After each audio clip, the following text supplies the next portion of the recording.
ako ang urong mahinay sa pagkasuko o dako sa mahigugmaong kaluyot o kamatuoran. Salmo 145 versikulo 9 naghisgot, si Jehova maayo sa gatanan o ang iyang malumong kaluoy anaa sa ibabaw sa tanan niyang mga binuhat. Dodi pasabot sumalas atong ibasa, walay exempted ani.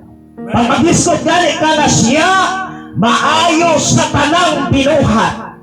Dodi pasabot nga bisag dili pakatawo, bisag mananap pag-ingon nga maayo siya sa iyang tanang binuhat, maayo siya nga Dios. Dapat sa Ginoo nga maayo gyud siya kaayo nga Dios sa atong kinabuhi. Amen. Unsaon nato pag-prove na maayo ang Dios sa atong kinabuhi kung naata sa dili maayong sitwasyon? Pakutan-on ta mo, how can we prove that God is good when we are in a difficult situation? Samtang natas dili maayong sitwasyon ba? Unsaon nimo pag-prove na maayo ang Dios imong kinabuhi? Ha? Where's that? Sa oras nga nabalatian ka, unsaon nimo pag-prove na maayo ang Dios sa imong kinabuhi?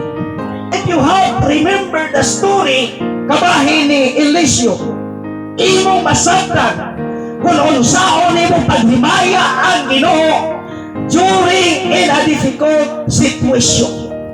Kung unsaon pa nimo pagday, unsaon nimo pag-prove na maayo ang Dios sa imong kinabuhi. Bisag nagkalisod ka, bisag nagkamangka, bisag naglisod ka sa kinabuhi, imo makita na kung unsaon nimo pag-prove na maayo ang Dios sa imong kinabuhi. Laktakan na itong Ginoo.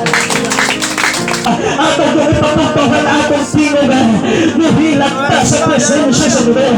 Nga naman, this is the place of solution. Tinimaawing, hallelujah, dapit sa imong solusyon, sa imong problema. At doon ay mga panahon na imong ibaliwala ang Ginoo.